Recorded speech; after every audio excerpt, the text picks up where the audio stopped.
du webinaire « Gouvernance et cycle de vie du document ». Alors, avant de commencer, on va revenir sur quelques petites précisions pratico-pratiques. Donc, tous les participants sont en mode mute ou silencieux et c'est juste pour éviter les bruits parasites un petit peu partout. Si vous avez une question pendant le webinaire, n'hésitez pas à la poser. Vous pouvez la noter en cliquant sur le petit bouton point d'interrogation de votre barre d'outils et on tâchera d'y répondre à la fin. Voilà, donc quels sont les intervenants pour ce webinaire? C'est tout d'abord Rabat. Bonjour Rabat. Bonjour, donc Rabat Amouche, consultant avant-vente chez Everteam. Je fais partie également de l'équipe produit et donc en charge notamment du suivi des évolutions produits, notamment sur la partie archivage et à valeur probatoire. Moi, je suis Marjorie Segui, je suis consultante sur des problématiques d'archivage électronique et de gestion documentaire depuis plus de 10 ans et je suis partenaire au sein du groupe EI Technologies.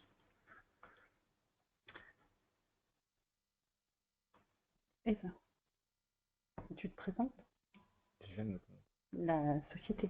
Oui, tu peux avancer. Excusez-moi, juste quelques mots d'introduction pour présenter Everteam et qui sommes-nous.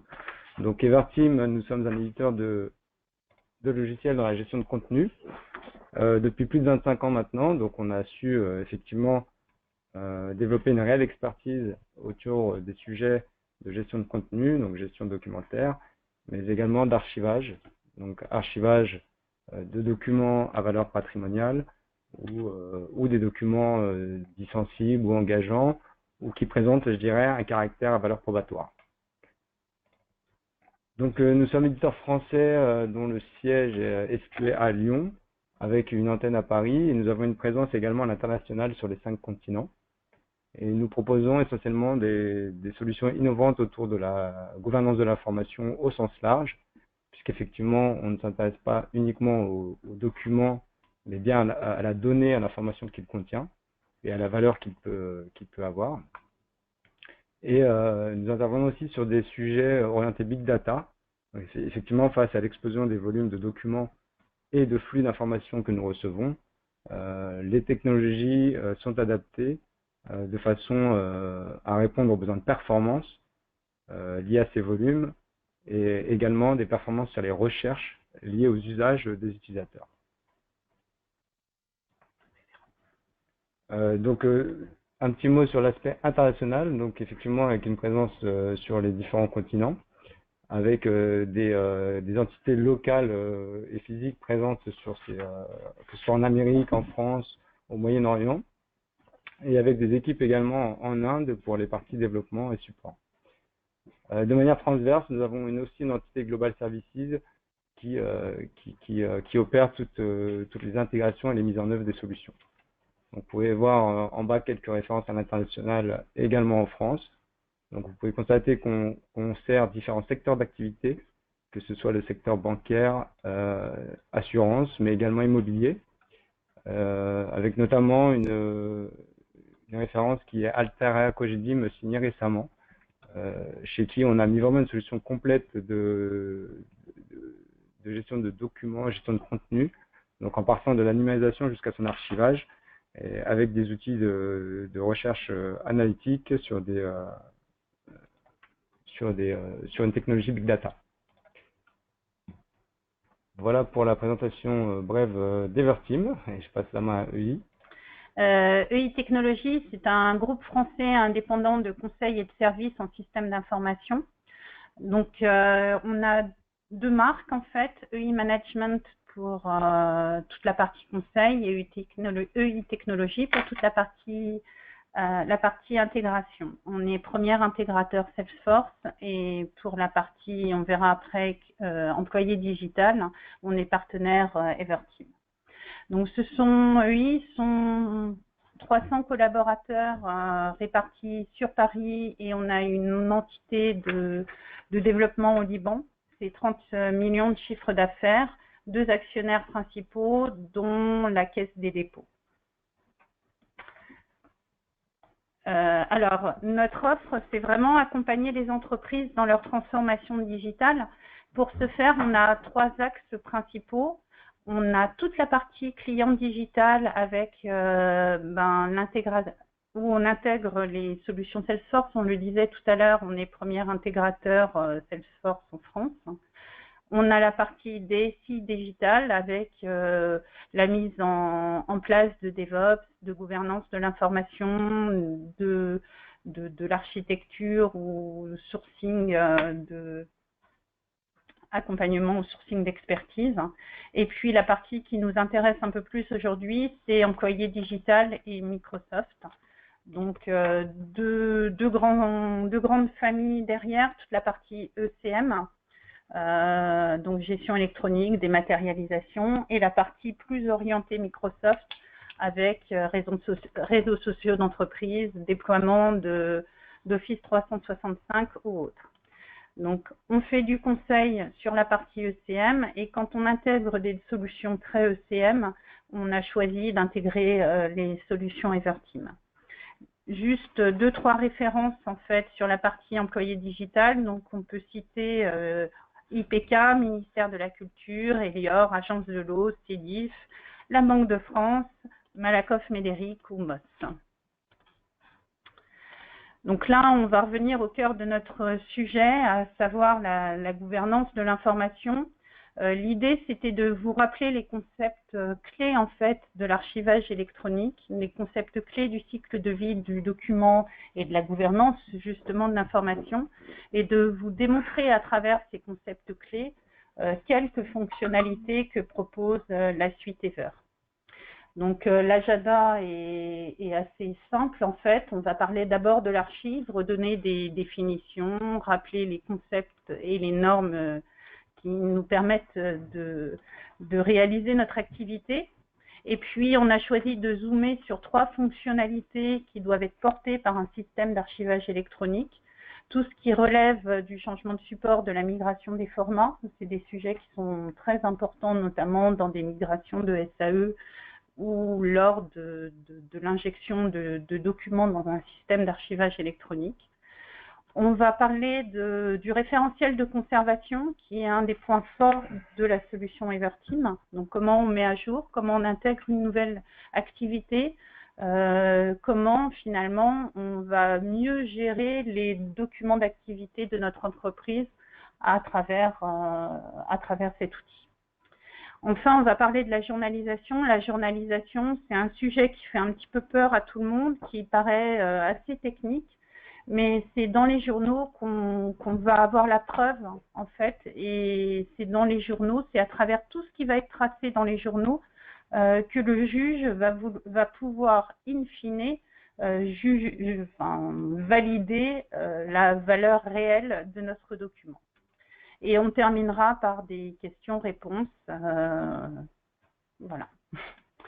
Donc, on va revenir au basique. Le code du patrimoine nous donne une belle définition de l'archive. Donc, les archives sont l'ensemble des documents, quelle que soit leur date, leur forme, leur support matériel, produits ou reçus par toute personne physique ou morale, par tout service ou organisme public ou privé dans l'exercice de leur activité.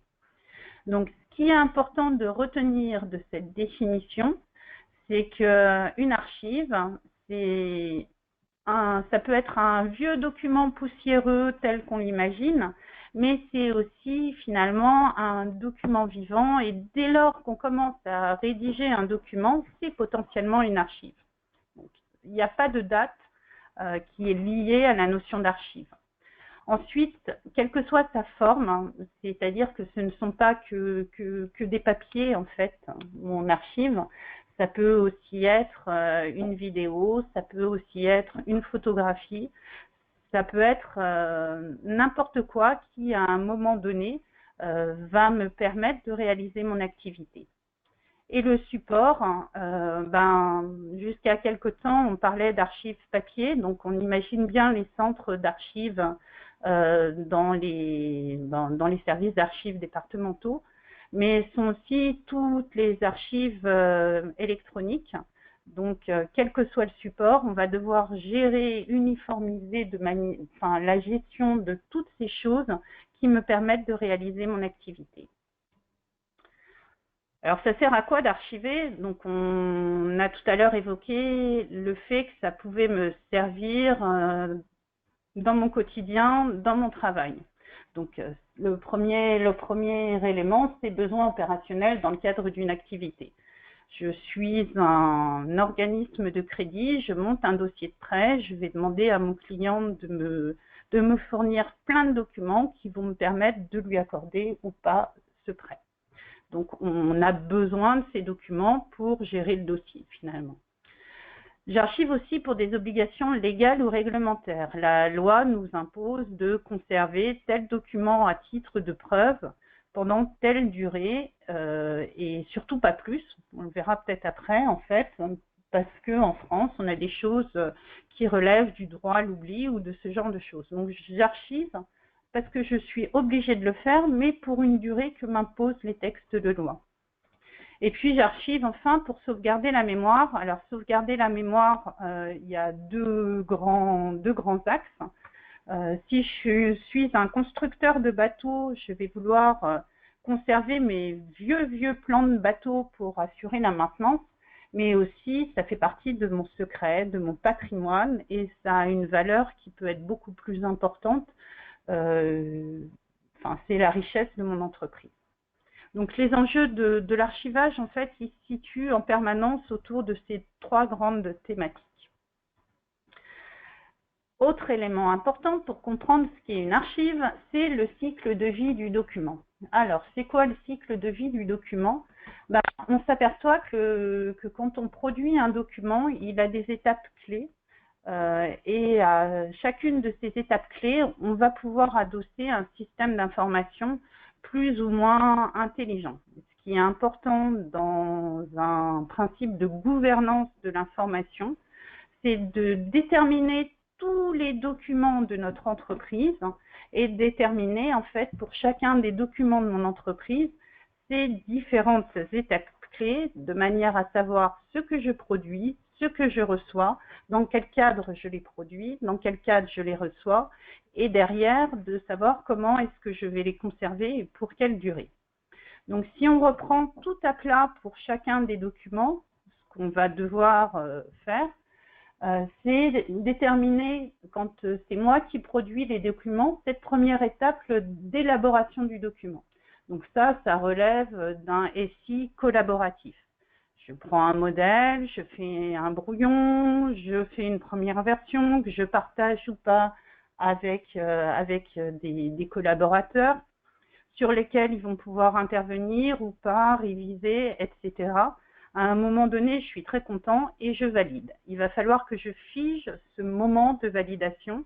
Donc ça, c'est une première étape.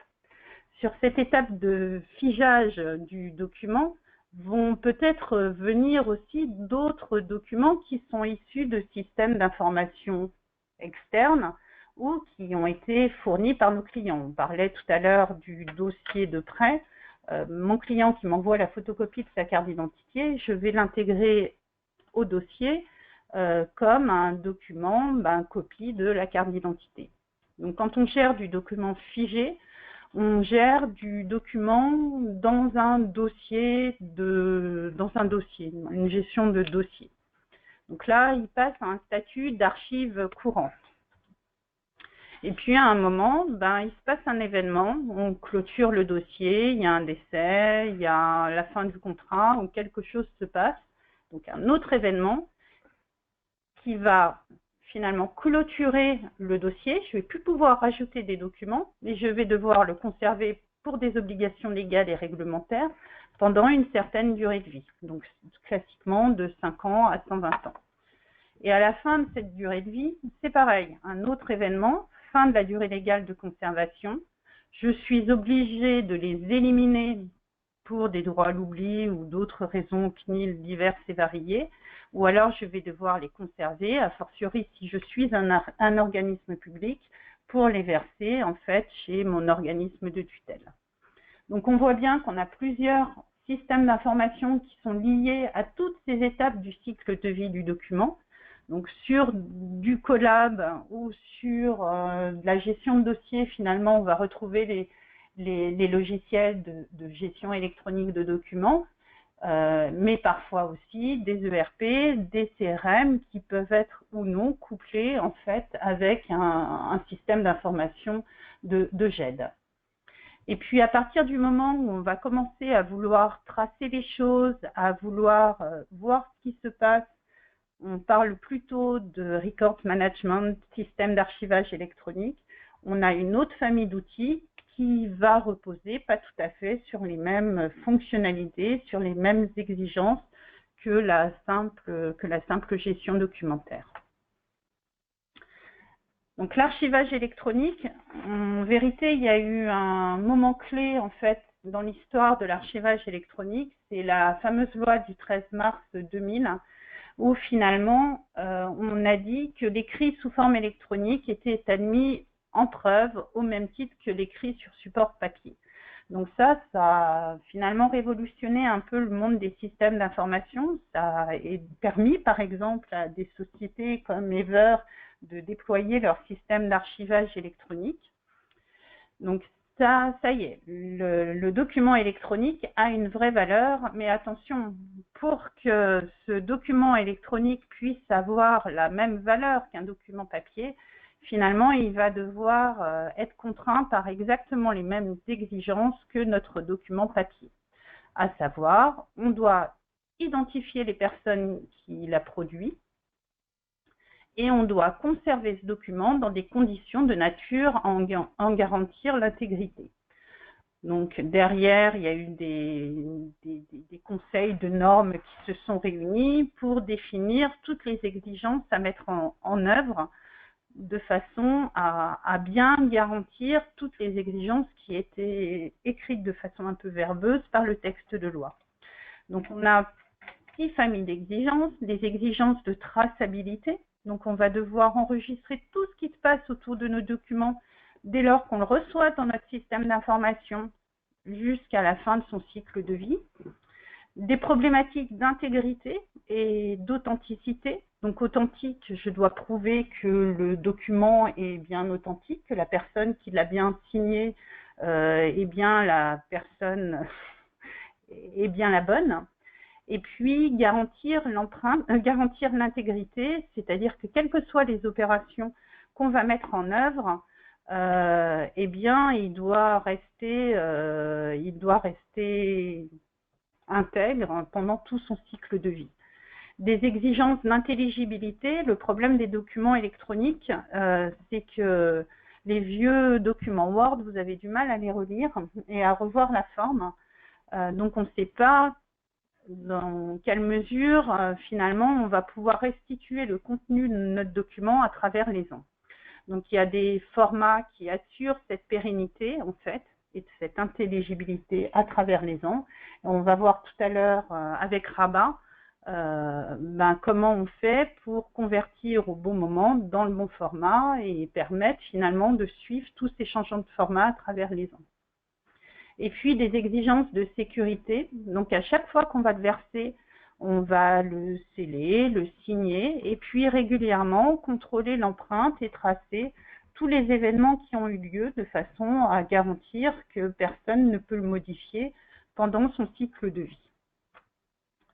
Donc on est bien d'accord, un système d'archivage électronique, c'est pas notre file system qu'on aura sécurisé, c'est pas non plus un outil de sauvegarde qui permet de vérifier que tout est conservé à travers les ans, et c'est pas non plus un système de GED. Alors là, c'est juste un petit rappel, mais on va passer très vite. Pour nous aider à mettre en œuvre finalement notre système d'archivage électronique, on a 2 grandes familles de normes. Des normes qui sont plutôt organisationnelles, donc le MOREC, les normes sur les métadonnées, les normes autour de l'analyse des process. Ça, c'est relativement important parce que quand on met en place une gouvernance de l'information, il est important de détailler tous les process de l'entreprise pour rajouter finalement cette surcouche documentaire et voir comment les documents transitent à travers les processus de l'entreprise. Et derrière, un certain nombre de normes techniques. Donc, la fameuse 42013 qui d'ailleurs est en cours de de révision qui permet d'assurer finalement un archivage probant. On l'a fait, c'est un référentiel essentiellement, hein, pour pouvoir avoir la valeur d'archivage probant, c'est respecter ces exigences-là, mais aussi toutes les exigences plus organisationnelles. L'OAIS qui détaille les fonctionnalités attendues, et la 42020, donc qui s'appuie sur la 42013, mais qui se restreint finalement à la partie coffre-fort électronique, donc qui garantit la conservation et l'intégrité des documents dans le temps, mais pas du tout, d'ailleurs, toute la partie cycle de vie du document. Donc là, on va s'atteler à un premier élément qui est le changement de support et la migration des formats. Donc, ce qu'on disait tout à l'heure, c'est que archiver, ça nécessitait de conserver pendant très longtemps des documents en garantissant la lisibilité et l'intelligibilité des documents. Donc, comment est-ce qu'on va faire pour assurer ça? On va, en entrée de notre document, on va l'enregistrer dans un format normalisé. On va voir qu'on peut choisir ou non de conserver le format original pour des raisons de travail opérationnel. Et puis après, on va peut-être opérer à des conversions régulières des fichiers dans un format pérenne mais plus récent, en vérifiant l'empreinte en amont et en recélant finalement le document. Et puis, on va peut-être être amené à faire des changements de support, donc finalement migrer vers des infrastructures plus modernes, diverses et variées. Donc le système d'archivage électronique doit nous permettre de faciliter ces opérations en fait. Et Rabat va vous démontrer en fait à travers un exemple comment est-ce qu'on assure la conversion des formats. C'est bon. Ok.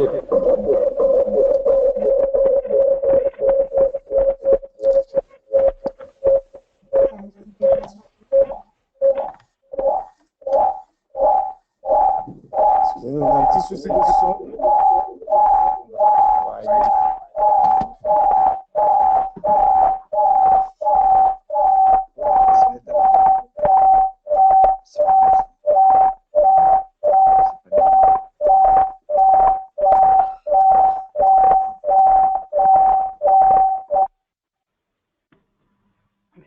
C'est bon, ça doit être bon.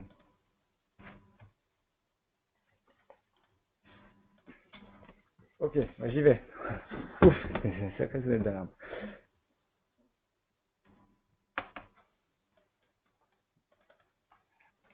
Ok, voilà. On y arrive. Donc, juste le temps pour moi de me connecter effectivement à l'application. Donc, vous voyez ici que c'est un accès via navigateur web. Donc, c'est une application full web. Donc, je me connecte avec un identifiant mot de passe. Et j'accède donc à la page principale de l'application sur laquelle je retrouve deux menus principaux qui sont l'accès à la solution d'archives et un module d'administration de cette solution d'archives. Donc, vous voyez également que au niveau des interfaces, on a fait de sorte qu'elles soient la plus épurée possible pour avoir une adhésion maximale des utilisateurs. Donc, le propos de cette petite démo qui va être assez courte, c'est d'effectuer un versement finalement d'un document dans le système d'archivage et de vérifier comment et de voir comment on va convertir ce document vers un format pérenne. Donc, vous voyez ici que j'ai accès à un premier formulaire de saisie de mon document à archiver. Donc, j'ai différentes métadonnées à saisir. La particularité du SAE Everteam est qu'il gère sur la même interface des documents à la fois électroniques ou physiques. Donc, on va insérer un document. L'autre particularité également, c'est que lors du versement des archives dans le SAE, l'application est connectée au référentiel de gouvernance de l'information qui gère toutes les durées de conservation des archives et notamment la gestion du sort final lié à la typologie de document. Et on le verra dans une prochaine démonstration lors du webinaire. Donc là, je saisis simplement une typologie et je récupère automatiquement les métadonnées qui sont renseignés dans mon référentiel. Je peux affecter une date et également une date à partir de laquelle je vais pouvoir calculer ma durée de conservation qui est paramétrée dans mon référentiel. Donc une fois que j'ai saisi mes métadonnées, je peux valider et je peux effectivement attacher un document. Alors soit en le sélectionnant via l'arborescence, soit avec un glisser-déposer, on peut le glisser directement dans l'application. Donc je vois ici le document que j'ai choisi, qui est un document Word, et au moment du versement, qui est là, est un versement unitaire par un utilisateur, j'ai la possibilité de convertir ce document vers un format pérenne de conservation, qui est le PDF-A, et j'ai également la possibilité de conserver l'original. Et donc lorsque je valide, le système va automatiquement archiver le document Word et générer le PDF associé, et donc qui est un format pérenne et qui va nous garantir la pérennité dans le temps de ce document. Donc ces opérations de conversion, elles adressent une problématique qui est la migration des formats dans le temps, parce qu'il est vrai que en termes d'archivage électronique de documents, on n'est pas sur la même échelle de temps si on compare la durée de vie des formats, tels que le document Word par exemple, et la durée de vie d'une archive, qui elle peut être de 5 ans, 10 ans, 15 ans, voire à vie. Donc il y a ces mécanismes de conversion qui permettent soit de manière unitaire d'aller vers un format pérenne, soit on a aussi des imports, des injections de masse qui permettent d'opérer des opérations de conversion vers des formats pérennes de manière, je dirais, industrielle et par lot. Et donc, pour faire cela, on a ce qu'on appelle des jobs de capture qui sont paramétrables de manière graphique par l'utilisateur. Donc, c'est une succession d'étapes. Donc, je peux ajouter Je peux ajouter effectivement des étapes de traitement. Et dans chacune des étapes de traitement, je vais indiquer le traitement que je vais faire. Alors là, par exemple, une conversion vers un format pérenne, une signature électronique de document. J'ai à disposition tout un nombre de traitements qui sont préconfigurés et je peux étendre ces traitements pour réaliser des traitements un peu plus spécifiques liés à mon métier. Également pour les supports, la solution est en mesure est agnostique par rapport au support de stockage, c'est-à-dire qu'on est à même de gérer différentes natures de stockage. Alors ça peut être des BC en Tera, des BNetApp, du NAS ou du SAN. Et pour l'archivage des documents à valeur probatoire, on a aussi le mécanisme d'écriture en Y, c'est-à-dire la possibilité d'écrire sur 2 sites distincts. Donc c'est une des recommandations de la norme ZF4213, de façon à garantir la sécurité du document. Voilà, donc je repasse la main à Marjorie pour la suite de la présentation.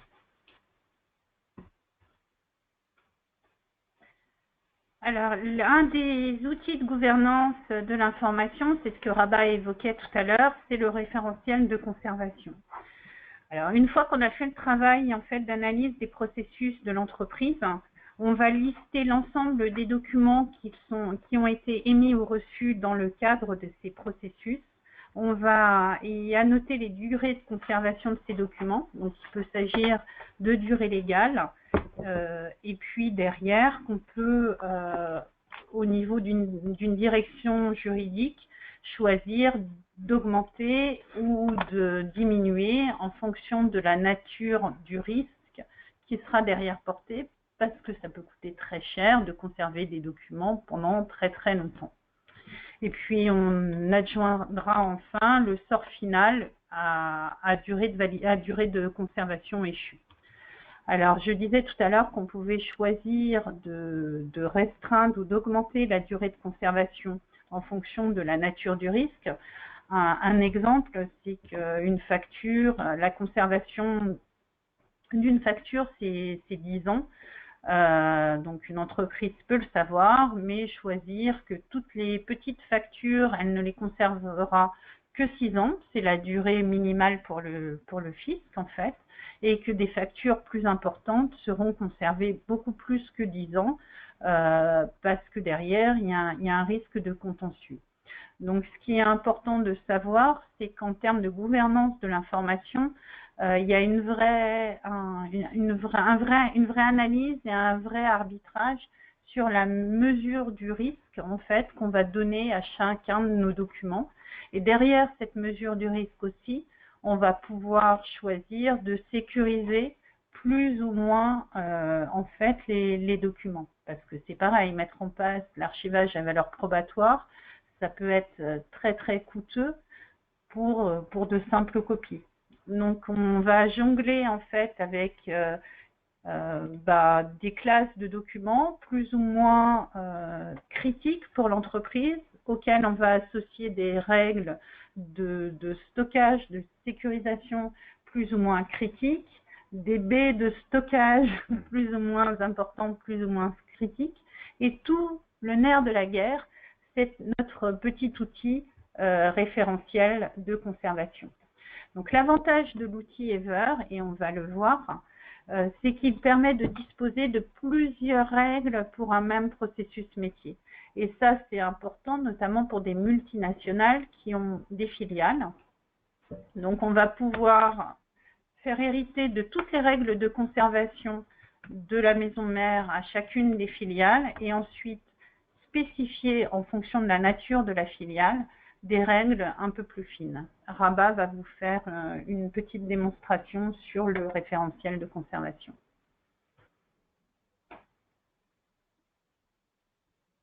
En même temps que l'écran s'affiche, c'est bon? Tu dois accéder. Voilà, c'est bon. Ok, donc on y retourne. Donc le référentiel de conservation, c'est un outil qui va nous permettre de définir l'ensemble des règles de conservation associées aux différentes natures de documents à archiver. Alors, effectivement, ça peut s'appliquer sur des grands groupes dans lesquels on retrouve souvent une holding et puis des filiales qui ont peut-être des réglementations liées à leur localisation géographique et qui sont différentes du groupe. Mais ça peut aussi s'appliquer dans une simple entreprise qui souhaite gérer des règles de conservation différentes au sein de ses différents services. Donc c'est vraiment la même logique. On va définir ici des référentiels. Donc dans cet exemple, c'est une holding française avec une filiale. Donc lorsque je définis ce référentiel, par exemple pour cette filiale, je vois qu'il est rattaché à la holding et je veux pouvoir lui définir des règles de conservation. Donc là, j'ai cet affichage sous forme de liste qui me reprend l'ensemble des typologies de documents, les services associés. Donc là, par exemple, entretien individuel du personnel pour la rubrique développement RH sur les ressources humaines.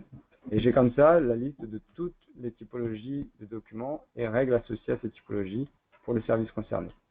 Donc souvent, on alimente ça à partir d'un fichier Excel que les clients souvent possèdent ou bien construisent, et on apporte ça dans le système. Ensuite, on a une autre manière qui est un peu plus ergonomique pour accéder à ce référentiel, c'est sous forme arborescente, où là on retrouve de la même manière la holding française, avec le département aux ressources humaines, et les différents domaines d'activité et toutes les typologies de documents. Et donc pour chaque typologie de document, on peut lister ici l'ensemble des règles de conservation à appliquer. Alors on trouve notamment donc le domaine d'activité et la typologie de document. On retrouve les exigences en termes de confidentialité, de durée de conservation, de type de support. Et on peut également y associer des textes de référence qui vont, par exemple, imposer la durée de conservation. Donc l'intérêt de l'outil, c'est que, comme vous voyez, c'est qu'il est accessible par la même application web, par le module d'administration. Donc c'est un outil collaboratif. L'accès aux différentes catégories de documents, aux différents niveaux du plan de classement sont paramétrables et soumis aux habilitations des utilisateurs. Donc on peut très aisément partager au sein de l'organisation ce référentiel de conservation. Et chaque acteur va pouvoir venir le compléter. Par exemple, le juriste va venir apposer les textes de loi faisant référence à ce document-là, etc. On va également pouvoir gérer le sort final de ces documents-là. Est-ce que, une fois la DUA, la durée la durée de conservation échue, est-ce qu'on va détruire les archives ou est-ce qu'on va plutôt les archiver de manière définitive? Donc ça se paramètre également dans l'outil. L'autre avantage, c'est qu'on va pouvoir apporter des modifications. Alors, par exemple, si je veux modifier la durée de conservation, je peux ici dire que c'est 5 ans. On me propose l'ensemble des possibilités référencées dans le système. Donc, je n'ai pas la possibilité de saisir, je dirais, n'importe quelle information. Je suis plutôt guidé par le référentiel. Si je souhaite créer une valeur qui n'existe pas, voilà, le système me propose de créer la nouvelle valeur d'autorité. Donc l'ensemble des métadonnées repose sur des listes fermées de manière à contrôler la saisie. Donc, par exemple, je vais ici modifier la date et je vais dire que je vais l'archiver 10 ans au niveau de ma holding française. Et puis je vais enregistrer. Et donc, au niveau de ma filiale française, j'ai ici une petite icône qui est apparue et qui m'indique effectivement qu'une modification a eu lieu sur le document au niveau groupe. Et donc, si je regarde effectivement la durée de conservation, je vois qu'à la valeur groupe ici, il n'y avait pas d'exigence définie au départ, elle est passée à 10 ans, mais qu'au niveau de ma filiale locale, je reste à 5 ans.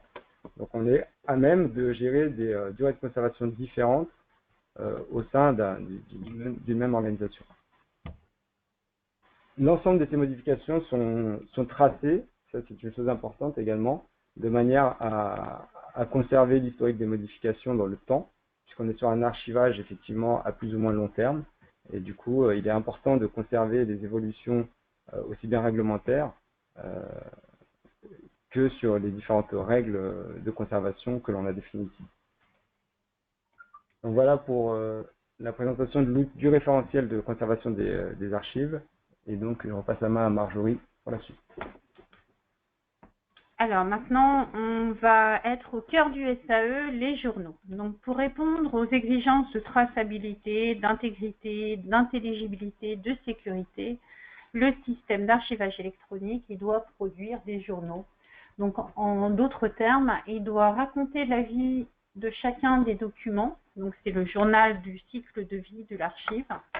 Donc, dans ce journal, on va inscrire tous les événements de l'archive pendant sa conservation, de son versement à son élimination. Donc, tous les événements, y compris les conversions, les migrations de support. On verra par la suite qu'on peut choisir de désactiver certains événements. Donc, ça, c'est vraiment pour chaque document. Et il a sa petite histoire qui reste tracée. Et puis, pour démontrer que mon système d'information, en fait, c'est pareil, j'ai le journal des événements qui me permet de tracer tous les événements du système d'archivage. Donc, ce sont aussi bien les arrêts relance machine, mais aussi les migrations d'infra ou ce genre de choses. Donc, l'un et l'autre, finalement, vont démontrer qu'à aucun moment j'ai pu retirer tel document de tel dossier. Et ces deux éléments-là, en fait, ça participe à la preuve pour notre fameux juge. Donc, pour renforcer ce système de preuve, on va sceller chacun des journaux. Donc, tout à l'heure, on scellait chacune des archives qu'on avait versées en lui apposant une empreinte. Là, c'est de la même manière. On va le sceller, le redater. Et pour assurer en fait qu'il ne peut pas y avoir de trou entre nos journaux, on va les chaîner les uns entre les autres en reprenant finalement la fin du précédent journal sur le nouveau journal. Donc nos journaux, ils vont être archivés comme nos petites archives sur des supports donc non réinscriptibles, donc logiques ou physiques en fait, comme le disait Rabat tout à l'heure. Donc, ce qui est important en termes de fonctionnalités proposées par l'outil Ever, c'est la restitution des journaux. De plus en plus d'outils d'archivage électronique ont bien compris l'importance du JCVA et du journal des événements. Donc, on le voit relativement dans tous les outils en standard. En revanche, l'enjeu derrière, c'est de permettre de proposer des rapports pour démontrer au juge de notre bonne foi en cas de litige, que la norme, elle ne donne pas beaucoup d'informations sur cette exigence. Tout est laissé à la libre appréciation du juge. Donc le choix d'Ever a été de préparamétrer finalement des rapports pour faciliter un petit peu ces travaux et rendre ces rapports intelligibles et compréhensibles pour le commun des mortels. Donc Rabat va vous montrer comment est-ce qu'en 3 clics, on met notre système d'archivage électronique aux exigences de la norme sur la partie journal du cycle de vie de l'archive et comment derrière on peut restituer un rapport si jamais un juge nous demande quel est notre cycle de vie pour notre archive. Voilà, donc la première chose, dans la partie administration, donc nous avons effectivement un menu qui nous permet de gérer l'ensemble des traces et des journaux. Donc vous avez ici la possibilité finalement de sélectionner ou d'activer ou désactiver l'ensemble des actions à tracer. Donc c'est complètement configurable et paramétrable. Ici, quelques éléments qui nous indiquent le nombre d'éléments qui sont inscrits dans les journaux par mois. Et donc sur la base de ces journaux, on va être en mesure effectivement de générer des statistiques sur l'utilisation générale de la solution, sur les demandes d'élimination des archives, ou bien sur encore l'état des archives. L'autre particularité de la solution, c'est la conformité à la norme ZF 4213. Donc dans la solution, on peut, je dirais par un simple clic, préconfigurer le système de façon à ce qu'il trace vraiment toutes les opérations et qu'il se mette en conformité, c'est-à-dire la possibilité de créer des journaux d'événements ou bien des journaux du cycle de vie des archives. Et donc, comme le disait Marjorie, l'ensemble des journaux sont créés de manière quotidienne, sont chaînés entre eux, c'est-à-dire que le journal du jour contient l'empreinte du journal de la veille, et ça permet de garantir la continuité dans les traces et l'intégrité de ces traces-là. Donc face à un audit ou lorsqu'un juge souhaite consulter ces traces-là, il a la garantie de la continuité dans le temps par des mécanismes de signature et d'horodatage également de ces fichiers-là. On a la possibilité d'avoir des écrans via l'interface de recherche et d'accès à ces différents journaux. Donc ici, la liste des résultats est paramétrable en termes de métadonnées et vous donne accès aux journaux de cette manière-là.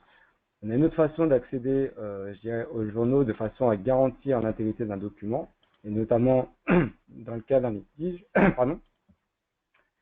C'est par exemple si tu as une recherche d'un document ou d'un dossier sur lequel je souhaite récupérer les documents par rapport à un litige et prouver l'intégrité de ce document-là. Donc je peux accéder ici à mon document. Et je peux afficher donc les journaux sous forme de fichier PDF. Et donc ça me reprend tout l'historique du journal du cycle de vie des archives. Vous ne voyez pas. Voilà, il est là. Voilà. Le journal du cycle de vie des archives avec tout l'historique des opérations effectuées sur le document. Alors, on voit par exemple que la deuxième opération était une signature. On voit dans ce rapport la signature du document. L'horodatage, donc l'action, la date à laquelle l'action a été réalisée, l'utilisateur qui a réalisé l'action, la version de l'application et une URL d'accès au document. On se sert également de ces journaux justement pour l'obsolescence des formats et l'intégrité des documents. À partir de ces journaux, on peut aller contrôler de manière automatique que les documents archivés sont réellement intègres et conformes à l'original. Je ferme cet écran. On a également la possibilité de comparer les signatures. Donc ici, c'est pareil, ça arrive. On a une petite icône qui nous indique que le document est intègre, que la signature a été vérifiée, a été recalculée et vérifiée, et qu'il ne présente pas d'incohérence. Et de la même manière, on a tout l'historique qui est présenté dans une page web, voilà, et qui reprend tous les éléments de signature qui ont été réalisés sur les documents.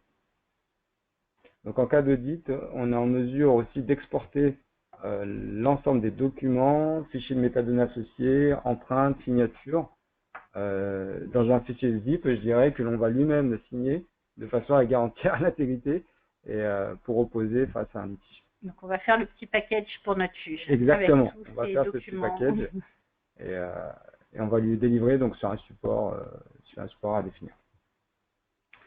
OK.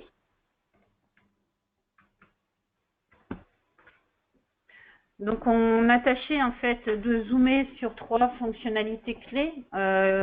C'était un choix. On ne présente pas l'exhaustivité de la thématique, on ne présente pas l'exhaustivité des fonctionnalités de l'outil. Donc, maintenant, on va vous proposer en fait d'intervenir sur le petit quart d'heure qui reste pour poser des questions, si on peut y répondre. Donc, pour poser des questions, le principe est un petit peu simple. Vous levez votre main en cliquant sur le petit bouton vert et on pourra vous passer la main.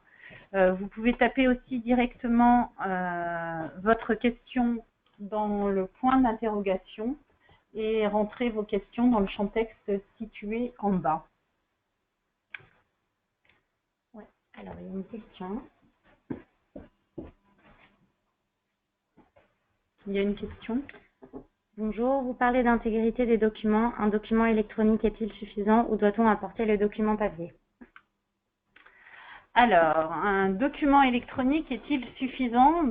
C'est tout l'enjeu de la question, en fait.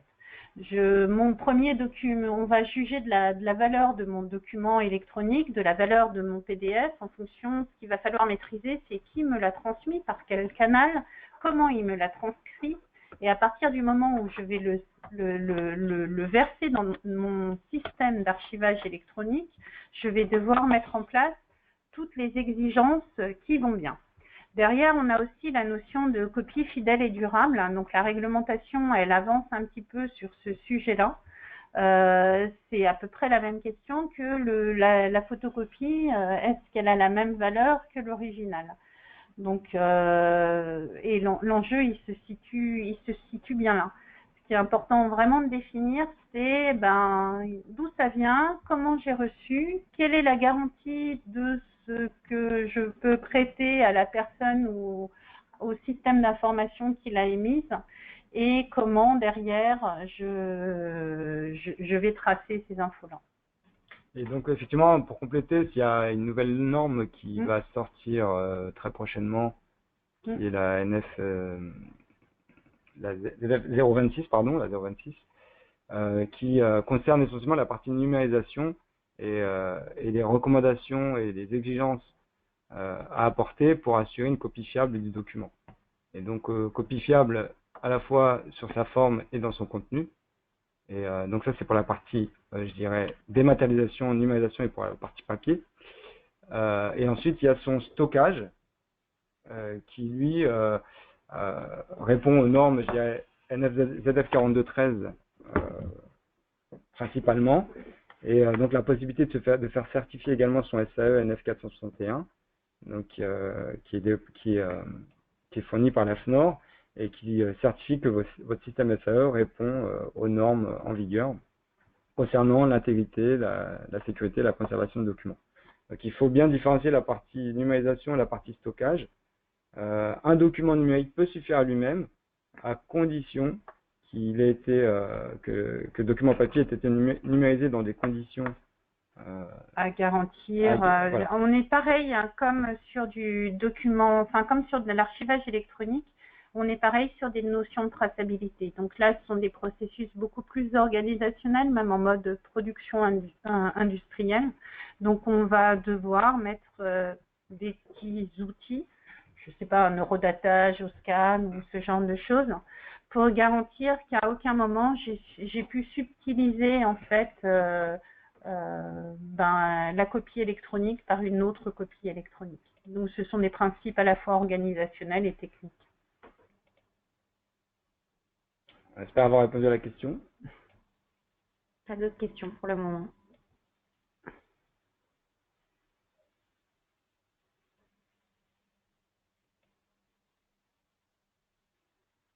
Oui, merci. Vous avez répondu à la question.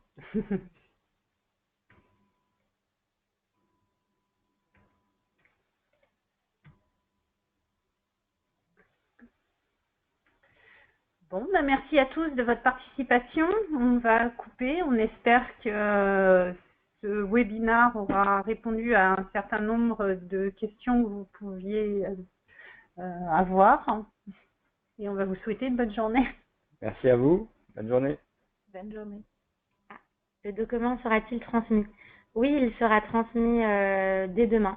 On vous envoie les slides, le support et l'enregistrement du webinaire. Merci à tous. Merci.